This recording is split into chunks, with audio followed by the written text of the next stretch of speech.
হাইকোর্টের রায়ের তত্ত্বাবধায়ক সরকার ব্যবস্থা কি ফিরে এলো?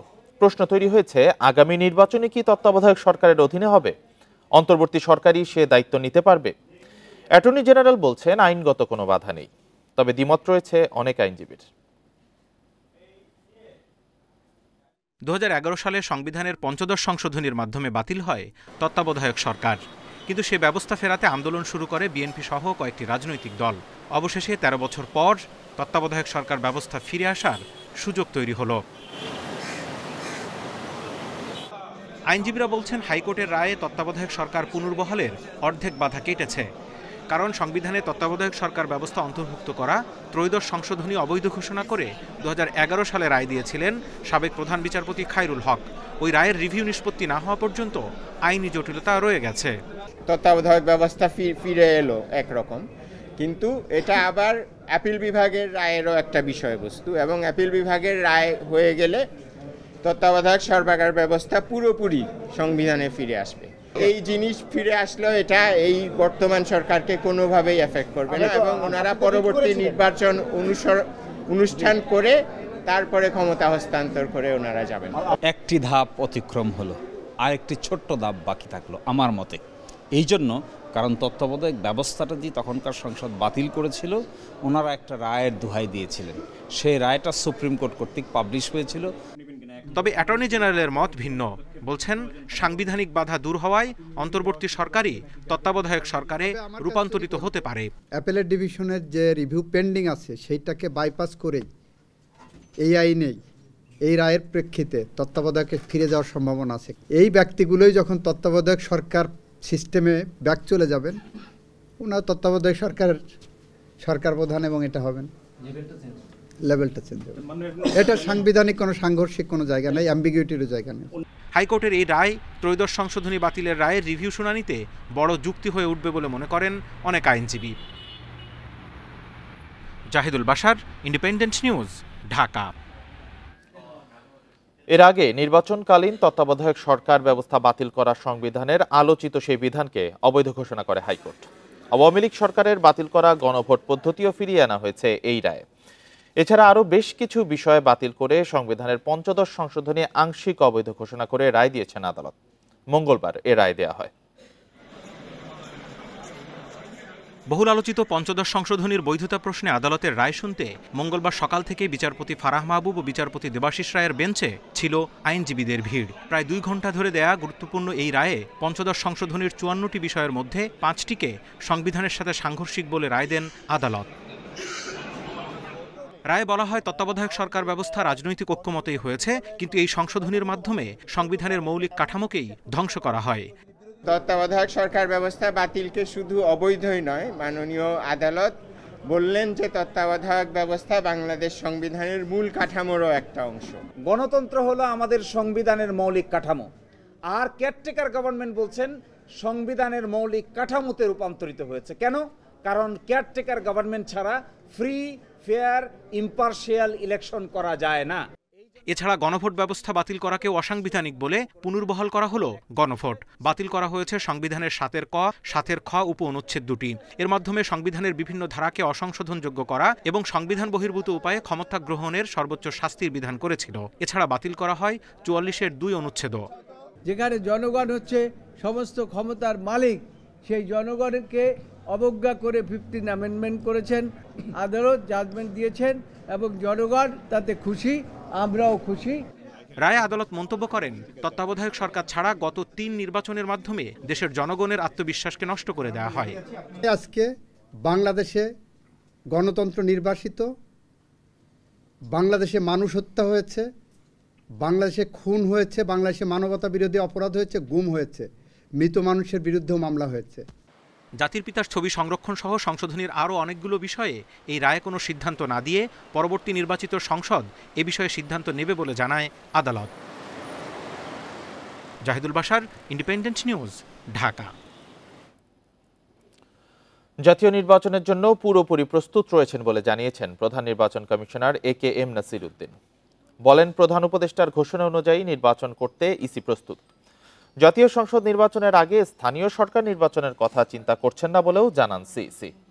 মঙ্গলবার নির্বাচন ভবনে নিজ কার্যালয়ে সাংবাদিকদের সঙ্গে আলাপকালে তিনি কথা বলেন। আমরা সেই অর্জনকে আমাদের দোষে।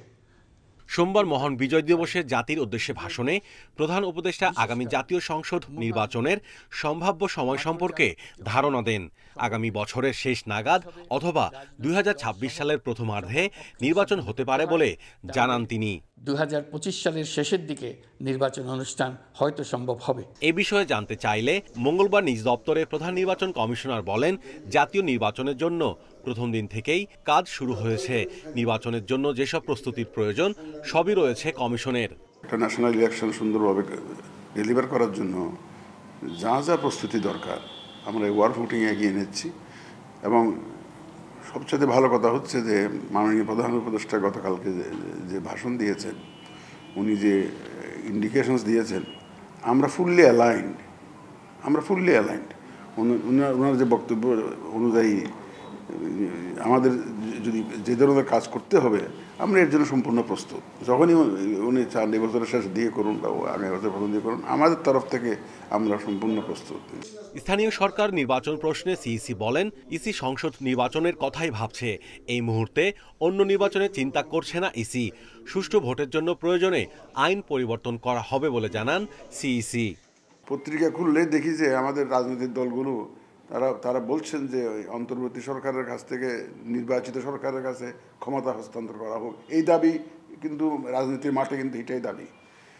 এবং মাননীয় প্রধান উপদেষ্টা কিন্তু ওনার বক্তব্যের মধ্যে ওই ইঙ্গিতই দিয়েছেন। উনি স্থানীয় সরকার নির্বাচনের কথা বলেন নাই। তো আমরাও প্রস্তুতি নিচ্ছি জাতীয় নির্বাচনের জন্য। সীমানা পুনর্নির্ধারণ প্রশ্নে সিইসি বলেন, এটি হবে ন্যায্যতার ভিত্তিতে।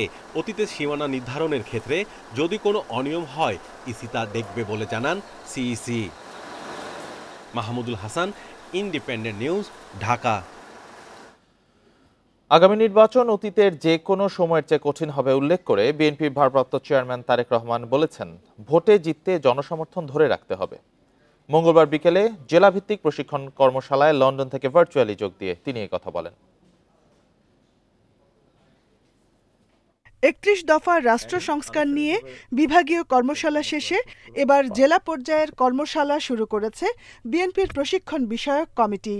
মঙ্গলবার একসঙ্গে ঢাকা, গাজীপুর ও নারায়ণগঞ্জ জেলার নেতাকর্মীদের জন্য কর্মশালার আয়োজন করা হয়। দিনব্যাপী কর্মশালায় বিকেলে লন্ডন থেকে যুক্ত হন বিএনপির ভারপ্রাপ্ত চেয়ারম্যান তারেক রহমান। তিনি বলেন, 5 আগস্টের পর থেকে দেশের স্বাধীনতা সার্বভৌমত্ব নিয়ে চক্রান্ত শুরু হয়েছে। বিএনপির বিরুদ্ধেও ষড়যন্ত্র চলছে। ষড়যন্ত্রের অংশ হিসাবে আমাদের ভিতরে অনেক এজেন্ট ঢুকিয়ে দিয়েছে। এইগুলা ব্যাপারেও আমাদেরকে অ্যালার্ট থাকতে হবে সহকর্মীবৃন্দ। সেই জন্যই আমি বলেছি, আপনারা আজকে যারা এখানে উপস্থিত হয়েছেন, আপনারা প্রত্যেকে একজন নেতা হিসাবে উপস্থিত হয়েছেন, আপনাদেরকে চোখ কান খোলা রাখতে হবে। প্রতিপক্ষ দুর্বল বলে আগামী নির্বাচন বিএনপির জন্য সহজ হবে এমন মনোভাবের ব্যাপারে নেতাকর্মীদের সতর্ক করেন তারেক রহমান। এই নির্বাচন অতীতের যে কোনো নির্বাচনের থেকে অনেক অনেক অনেক কঠিন হবে, কাজে নিজেদেরকে সেইভাবে সহকর্মীবৃন্দ প্রস্তুত করুন। যে আগামীর যে কঠিন নির্বাচন সেটি জনগণের সমর্থন নেই, সেই নির্বাচনের পুল ছাড়া যাতে আমরা পার হতে পারি। দলের 31 দফা রাষ্ট্র সংস্কার প্রস্তাবনা সারা দেশে ছড়িয়ে দেওয়ার জন্য নেতাকর্মীদের প্রতি আহ্বান জানান বিএনপির ভারপ্রাপ্ত চেয়ারম্যান। সেভাবে প্রস্তুত করুন যে আগামীর যে কঠিন নির্বাচন। Jahanara Parvin, independent news, Dhaka. আগামী নির্বাচনে অংশ নেবে জাতীয় পার্টি, তবে তার আগে লেভেল প্লেইং ফিল্ড নিশ্চিত ভুয়া মামলা প্রত্যাহারে সরকারের প্রতি আহ্বান জানিয়েছেন পার্টির চেয়ারম্যান জিএম কাদের। মঙ্গলবার দুপুরে রাজধানীর বনানীর কার্যালয়ে এক আলোচনা সভায় এ আহ্বান জানান তিনি। এ সময় নির্বাচন অংশগ্রহণমূলক হবে কিনা তা নিয়ে সংশয় প্রকাশ করেন জিএম কাদের। ছাত্র জনতা হত্যার বিচার চেয়ে জাতীয় পার্টির চেয়ারম্যান বলেন, হত্যাকাণ্ডকে ব্যবহার করে মিথ্যা মামলা ও দুর্নীতি হচ্ছে। এছাড়া শাস্তি দেওয়ার নামে দেশে বিভাজন সৃষ্টি করা হচ্ছে বলেও অভিযোগ করেন তিনি।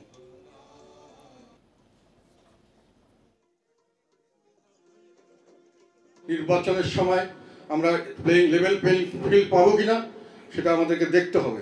আমরা দাবি করব যে ভুয়া মামলা যেগুলো আপনারা উঠে দেন, আমাদের নেতাকর্মীদের মাঠে আসতে দেন, আমাদেরকে যে রাইট, আমাদের সংবিধান অনুযায়ী যে অধিকার আছে সেই অধিকারগুলি আমাদেরকে পালন করতে দিন, আমাদেরকে সভা সমাবেশ করতে দিন, আমাদের মানুষকে ফ্রিলি রাজনীতিতে আসতে দিন। সবকিছু ঠিক থাকলে 2026 সালে 30 জুনের মধ্যে নির্বাচন হবে বলে জানিয়েছে প্রধান উপদেষ্টার প্রেস উইং। মঙ্গলবার সন্ধ্যায় ফরেন সার্ভিস একাডেমিতে সমসাময়িক বিষয়ে ব্রিফিংয়ে একথা জানানো হয়। এ সময় প্রধান উপদেষ্টার প্রেস সচিব বলেন, সংস্কার ও নির্বাচন আয়োজন নিয়ে কাজ করছে অন্তর্বর্তী সরকার। জুলাই আন্দোলনে হত্যাযজ্ঞ চালানো কাউকে ছাড় দেওয়া হবে না উল্লেখ করে প্রেস সচিব বলেন, সবাইকে আইনের আওতায় আনতে সরকার বদ্ধপরিকর। এ সময় শিক্ষার উন্নয়নে নানা পদক্ষেপের বিষয়েও জানান প্রেস সচিব। বলেন, আওয়ামী লীগ আমলে শিক্ষা খাতে বাজেট না বাড়িয়ে অপ্রয়োজনীয় খাতে হাজার হাজার কোটি টাকা ব্যয় করা হয়েছে। এর প্রভাব পড়েছে উচ্চশিক্ষায়।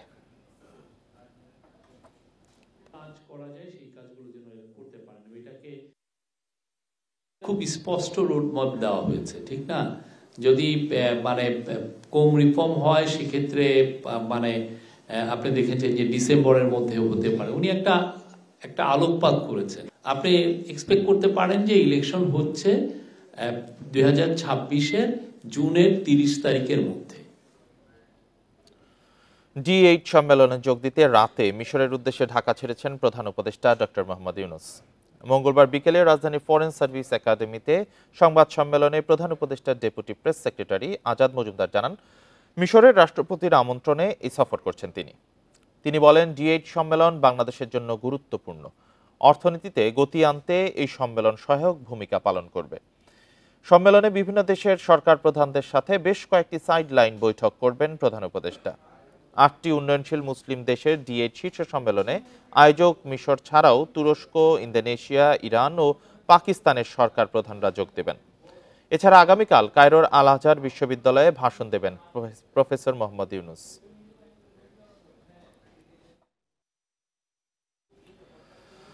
মিশরের কায়রোতে কাল শুরু হচ্ছে 11তম D8 শীর্ষ সম্মেলন। সদস্য দেশগুলোর মধ্যে অর্থনৈতিক সহযোগিতা জোরদার এবং টেকসই উন্নয়নে একটি অভিন্ন দৃষ্টিভঙ্গির রূপরেখা তৈরিতে জোর দেওয়া হবে এবারের সম্মেলনে। এদিকে সম্মেলনে আগামী 1 বছরের জন্য জোটের সভাপতির পদ গ্রহণ করবে Indonesia.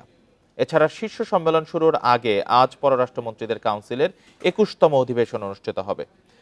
D8 organization for economic cooperation, যা ডেভেলপিং 8 নামেও পরিচিত।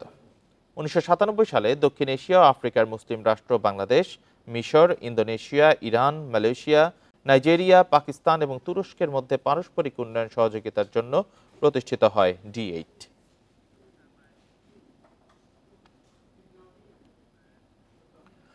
বাংলাদেশের বিজয় দিবসকে কেন্দ্র করে ভারতের প্রধানমন্ত্রী নরেন্দ্র মোদীর পোস্টের প্রতিক্রিয়া জানাবে ঢাকা। মঙ্গলবার মন্ত্রণালয়ে এই কথা জানিয়েছেন পররাষ্ট্র উপদেষ্টা। অন্যদিকে নৌ উপদেষ্টা বলেছেন, বাংলাদেশের বিজয় দিবসকে ভারত কিভাবে দেখছে সেটা গুরুত্বপূর্ণ নয়, কারণ গোটা বিশ্বের কাছেই বাংলাদেশের মুক্তিযুদ্ধ স্বীকৃত। 16 ডিসেম্বর বাংলাদেশের বিজয় দিবসে নিজের ভেরিফাইড ফেসবুক পেজে পোস্ট দেন ভারতের প্রধানমন্ত্রী নরেন্দ্র মোদী। একে 1971 সালের ভারতের ঐতিহাসিক বিজয় হিসেবে বর্ণনা করেন।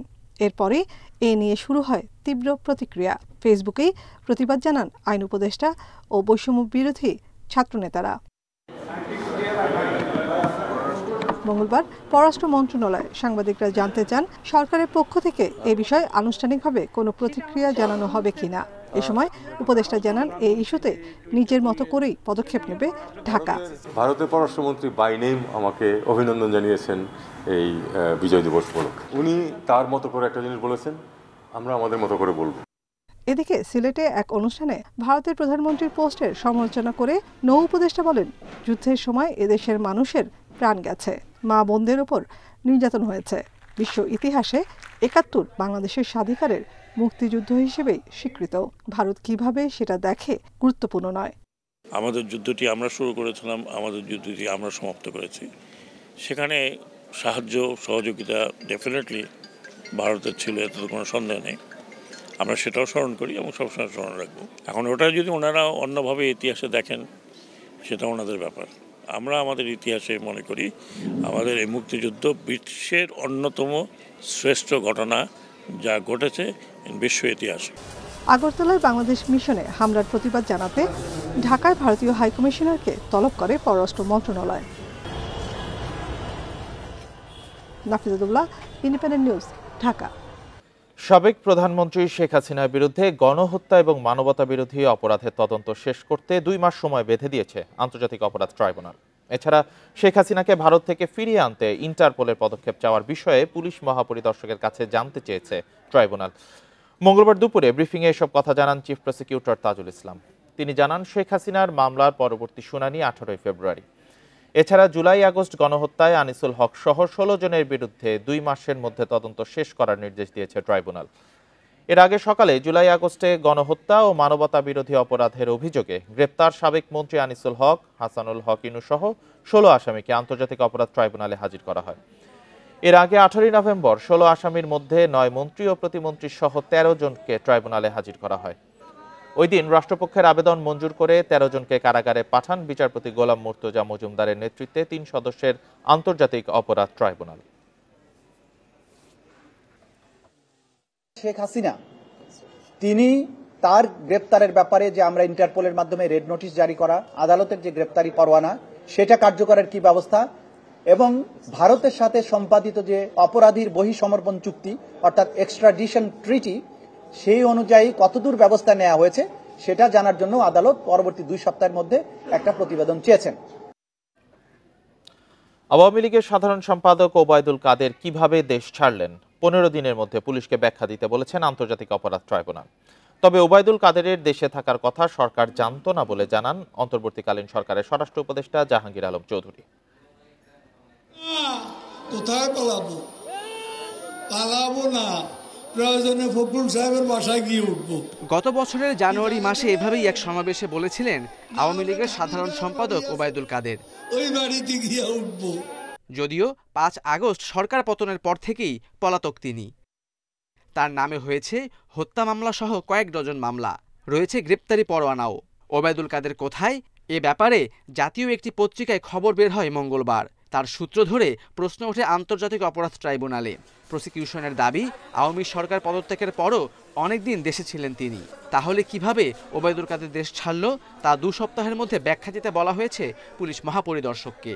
গ্রেপ্তারি পরোয়ানা জারি হওয়ার পরে বাংলাদেশে কোথায় তিনি কিভাবে ছিলেন, কেন তাকে গ্রেপ্তার করা হয়নি, বা তিনি কিভাবে পরবর্তীতে বাংলাদেশের সীমান্ত অতিক্রম করেছেন, এই ব্যাপারে আইন শৃঙ্খলা রক্ষাকারী বাহিনীর কাছে একটা ব্যাখ্যা চাওয়া হয়েছে এবং সেটা 15 দিনের মধ্যে যাতে এই ব্যাখ্যা দেওয়া হয় সেটা জানানোর জন্য আদালত নির্দেশ দিয়েছে। এদিকে ওবায়দুল কাদের 3 মাস দেশে লুকিয়েছিলেন এই খবর জানত না অন্তর্বর্তী সরকারের স্বরাষ্ট্র উপদেষ্টা। তার অবস্থান জানা থাকলে তাকে গ্রেপ্তার করা হতো বলেও জানান তিনি। কোন থেকে জানলো যে 3 মাস বাংলাদেশে লুকিয়েছিল আমরা তো জানি না। আমরা যদি তার জানতাম আমরা অবশ্যই ধরে ফেলতাম।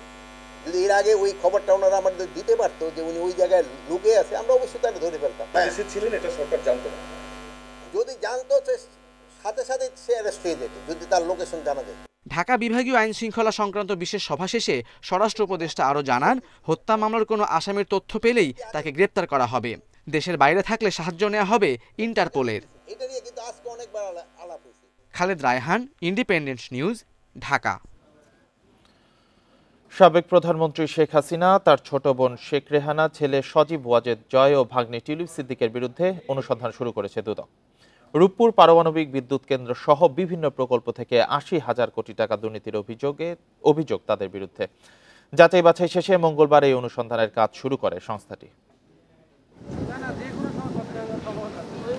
5 আগস্টের পট পরিবর্তনের পর রূপপুর পারমাণবিক বিদ্যুৎ কেন্দ্রের শেখ হাসিনা পরিবারের দুর্নীতির বিষয়টি গণমাধ্যমে ঝড় তোলে। অভিযোগ ওঠে $500 কোটি বেশি বা 59,000 কোটি টাকা লোপাটের। শুরুতে এ বিষয়ে দুদক ছিল নিষ্ক্রিয়। পরে এক রিটের প্রেক্ষিতে বিষয়টি খতিয়ে দেখতে আদেশ দেয় হাইকোর্ট। অবশেষে যাচাই বাছাই শেষে মঙ্গলবার অনুসন্ধানের সিদ্ধান্ত নেয় কমিশন। রূপপুর পারমাণবিক বিদ্যুৎ কেন্দ্রের নির্মাণের নামে প্রায় 59,000 কোটি টাকা লোপাটের অভিযোগও সাবেক প্রধানমন্ত্রী জনাব শেখ হাসিনা, তার ছেলে জনাব সজীব আহমেদ ওয়াজেদ জয়, তার ছোট বোন শেখ রেহানা ও তার ছোট বোনের মেয়ে টিউলিপ সিদ্দিকী ও অন্যান্যদের বিরুদ্ধে দাখিলকৃত অভিযোগের বিষয়েও অনুসন্ধানের সিদ্ধান্ত গৃহীত হয়েছে। দুদক জানায় শুধু রূপপুর পারমাণবিক বিদ্যুৎ কেন্দ্র নয়, আরও বেশ কয়েকটি প্রকল্প সহ মোট 80,000 কোটি টাকার দুর্নীতির অভিযোগের প্রাথমিক সত্যতা পেয়েছে সংস্থাটি। শেখ হাসিনা, সাবেক প্রধানমন্ত্রী, গণপ্রজাতন্ত্রী বাংলাদেশ সরকার, ঢাকা ও অন্যান্যর বিরুদ্ধে ক্ষমতার অপব্যবহার, প্রতারণা, অনিয়ম ও দুর্নীতির মাধ্যমে 8টি বিভিন্ন প্রকল্পের আড়ালে 21,000 কোটি টাকা আত্মসাতের একটি অভিযোগ দুর্নীতি দমন কমিশনে দাখিল হয়েছে এবং সেই অভিযোগের বিষয়ে অনুসন্ধানের সিদ্ধান্ত গৃহীত হয়েছে। দুদক জানায় জুমানা ইনভেস্টমেন্ট কোম্পানির মাধ্যমে বিভিন্ন দেশের অফশোর অ্যাকাউন্টে টাকা পাচার করতেন শেখ হাসিনা পরিবারের সদস্যরা। রিশাদ হুদা, ইন্ডিপেন্ডেন্ট নিউজ, ঢাকা। অন্তর্বর্তী সরকারের নির্বাচনের সময়সীমার ঘোষণাকে ইতিবাচকভাবে দেখছেন ব্যবসায়ী অর্থনীতিবিদরা। তবে এখনও পরিবেশ নিয়ে অনিশ্চয়তা কাটেনি। তাদের মতে নির্বাচন দীর্ঘমেয়াদে আস্থা ফেরালেও স্বল্প মেয়াদে গ্যাস বিদ্যুতের সমস্যা দূর করা জরুরি। বিশ্লেষকরা বলছেন দেশি বিনিয়োগকারীরা আপাতত স্বস্তি পেলেও পরিস্থিতি পর্যবেক্ষণ করবে বিদেশি বিনিয়োগকারীরা। দেশে বিনিয়োগে এক ধরনের স্থবিরতা কাজ করছে। রাজনৈতিক পট পরিবর্তনের পর নতুন করে কেউ বিনিয়োগে যাচ্ছেন না।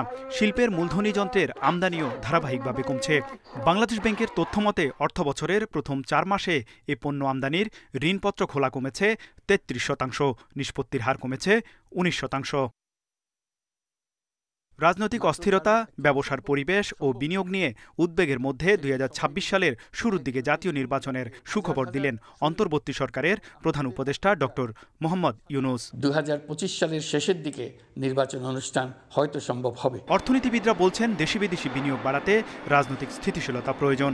সংস্কার এবং নির্বাচনের সময়সীমা নির্ধারণ বিনিয়োগকারীদের আস্থা ফেরাতে সহায়তা করবে। সামনের দিনে অনিশ্চয়তার বা সীমারেখাটি, সময়ের সীমারেখাটি সম্পর্কে কিছুটা ইঙ্গিত প্রকাশ করলো, যদিও এখনও পূর্ণাঙ্গভাবে এটি কি দাঁড়াবে, ইলেকশনের স্ট্রাকচার কি হবে, যেহেতু একটি ঐক্যবদ্ধ কমিশন করার কথা বলেছে, তারা কি সুপারিশ নিয়ে আসবে, সেগুলোর দিকেও আমার ধারণা ব্যবসায়ীদের নজর থাকবে। নির্বাচিত সরকারের প্রতি প্রত্যাশা বেশি থাকলেও বিনিয়োগ সিদ্ধান্তের জন্য আরও সময় নিতে চান ব্যবসায়ীরা।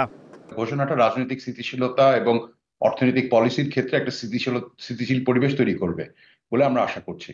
এই স্থিতিশীলতা যদি না থাকে তখন আসলে ইনভেস্টমেন্ট ডিসিশনও নেওয়া যায় না, আবার কর্মসংস্থান বৃদ্ধির জন্য যে কাজগুলো করা দরকার সেটা করাটা খুব কঠিন হয়ে পড়ে। সেই জন্য তাদের ভিতরে কিছুটা হলে অনিশ্চয়তার দোলাচল ছিল এবং এখনও কিছুটা আছে। তবে যেহেতু সময়কালটি নির্ধারিত হলো, সুতরাং এর মাধ্যমে হয়তো তারা ভবিষ্যতে বাংলাদেশের ব্যবসায়িক কর্মকাণ্ড স্বাভাবিক করবার দিকে ধীরে ধীরে তারা অগ্রবর্তী হবেন।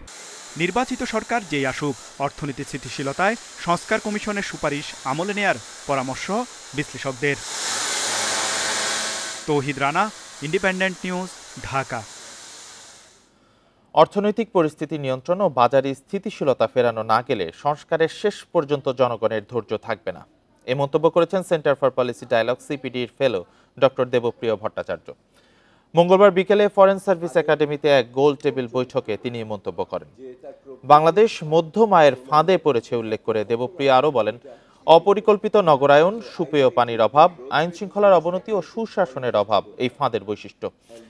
এগুলো সবই বাংলাদেশে বিদ্যমান। এখন থেকেই পদক্ষেপ না নিলে ভবিষ্যৎ ভালো হবে না বলেও সতর্ক করেন তিনি। এ সময় উন্নত কারিগরি শিক্ষার মাধ্যমে দক্ষ জনবল তৈরির আহ্বান জানান Debapriya Bhattacharya. As a share of GDP চিহ্ন যেটা হয় সেটা হলো দারিদ্র্য বিমোচনের হারও কিন্তু বাজারকে স্থিতিশীল করতে না পারি, যদি আমি যে শিল্প এলাকাতে যদি শান্তি শৃঙ্খলা রক্ষা করতে না পারি, যদি দৈনন্দিন জীবনের সামাজিক শান্তি এবং সম্পর্ক যদি বিধ্বস্ত হয়, তাহলে বাংলার মানুষের আপনার ওই সোনার সংস্কারের জন্য ধৈর্য থাকবে কিনা আমি খুব নিশ্চিত না। মার্চের মধ্যেই চট্টগ্রাম থেকে বাণিজ্যিকভাবে ঢাকায় জ্বালানি তেল আসবে পাইপলাইনে। বাংলাদেশ পেট্রোলিয়াম কর্পোরেশন বলছে জানুয়ারির মধ্যেই কমিশনিং শেষ হবে। 250 কিলোমিটার দীর্ঘ পাইপলাইনে তেল পরিবহনে বছরে সাশ্রয় হবে 236 কোটি টাকা। বিপিসি বলছে অন্তত 1 বছর সেনাবাহিনীর ঠিকাদারি প্রতিষ্ঠানটি লাইন পরিচালনায় থাকবে। 2018 সালে চট্টগ্রামের পতেঙ্গা ডিপো থেকে ফেনী, কুমিল্লা, চাঁদপুর, মুন্সিগঞ্জ হয়ে নারায়ণগঞ্জের গোদনাইল ডিপো পার হয়ে ফতুল্লা পর্যন্ত প্রায় 250 কিলোমিটার পাইপলাইন প্রকল্পের কাজ শুরু হয়। জ্বালানি তেল পরিবহনে এই প্রকল্পের কাজ শেষ হওয়ার কথা ছিল 2020 সালে, যা 2 দফা বেড়ে চলতি বছরের ডিসেম্বর পর্যন্ত নির্ধারিত হয়। এ সময় নির্মাণ ব্যয়ও 2861 কোটি থেকে বেড়ে দাঁড়ায় প্রায় 3700 কোটি টাকায়। এখন পতেঙ্গা থেকে নারায়ণগঞ্জের 2 ডিপোতে প্রতি মাসে তেল আসে ছোট বড় 150 জাহাজে। শুষ্ক মৌসুমে নাব্য সংকটে যা চ্যালেঞ্জিং হয়ে পড়ে। পাইপলাইন প্রকল্পে বছরে আয় হবে ৩২৬ কোটি, পরিচালন রক্ষণাবেক্ষণ সহ বিভিন্ন খাতে খরচ হবে ৯০ কোটি টাকা। অনেক খরচ কমবে, এক পরিবেশ দূষণ রোধ হবে, তেলের যে ওয়েস্টেজ হয় যেটা একটা লস হয়, পরিবহন খরচ লস হয়, সেই পরিবহন লসটা কমবে, অ্যাজ ওয়েল অ্যাজ এফিশিয়েন্টলি যে ট্রান্সপোর্টের একটা মানে এই মুহূর্তে যেটা দরকার পাইপলাইনের মধ্যে, সেটা আমরা একটা নতুন অধ্যায়ে প্রবেশ করতে যাব। বছরে ২৭ থেকে ৩০ লাখ টন ডিজেল পরিবহন করা যাবে পাইপলাইনে। এ সক্ষমতা ৫০ লাখ টনে উন্নীত করা সম্ভব। প্রকল্পটি বাস্তবায়ন করছে সেনাবাহিনীর ২৪ ইঞ্জিনিয়ার কনস্ট্রাকশন ব্রিগেড। সেনাবাহিনীর মাধ্যমে এই প্রকল্পটি বাস্তবায়িত হচ্ছে। এটা আমরা প্রত্যাশা করছি ডিসেম্বরের শেষ অথবা জানুয়ারির মধ্যেই কমিশনিং হয়ে যাবে, এবং আমরা এটাকে অপারেশন করার জন্যও তাদেরকে অনুরোধ করেছি যে ১ বছর অন্তত ওনারা যেন এটা অপারেশনটা আমাদের করে দেন। বিপিসি জানায়, জনবলের পাশাপাশি পাইপলাইনের স্বয়ংক্রিয় নিরাপত্তা ব্যবস্থায় স্ক্যাডা, টেলিকমিউনিকেশন এবং অপটিক্যাল ফাইবার কেবল সংযুক্ত থাকবে। Hari Saha, independent news, Dhaka. নতুন সঞ্চালন লাইন স্থাপনের কারণে ১ সপ্তাহের জন্য বন্ধ করে দেওয়া হয়েছে পটুয়াখালীর পায়রার ১৩২০ মেগাওয়াট বিদ্যুৎ কেন্দ্র। সোমবার ভোরে কেন্দ্রের প্রথম ইউনিটের বিদ্যুৎ উৎপাদন বন্ধ করে দেওয়া হয়। এর আগে গত ৯ নভেম্বর থেকে রক্ষণাবেক্ষণের জন্য বিদ্যুৎ কেন্দ্রের দ্বিতীয় ইউনিটের বিদ্যুৎ উৎপাদন বন্ধ রাখা হয়। তাপ বিদ্যুৎ কেন্দ্রের প্রকল্প কর্মকর্তা শাহ আব্দুল মাওলা জানান, পার্শ্ববর্তী পটুয়াখালী ১৩২০ মেগাওয়াট বিদ্যুৎ কেন্দ্র উৎপাদনে আসার লক্ষ্যে সঞ্চালন লাইনে কাজ চলছে। অনাকাঙ্ক্ষিত ঘটনা এড়াতে পায়রা বিদ্যুৎ কেন্দ্রটির উৎপাদন বন্ধ রাখা হয়েছে। ৭ দিন পর পুনরায় এই কেন্দ্র থেকে বিদ্যুৎ উৎপাদন শুরু হবে।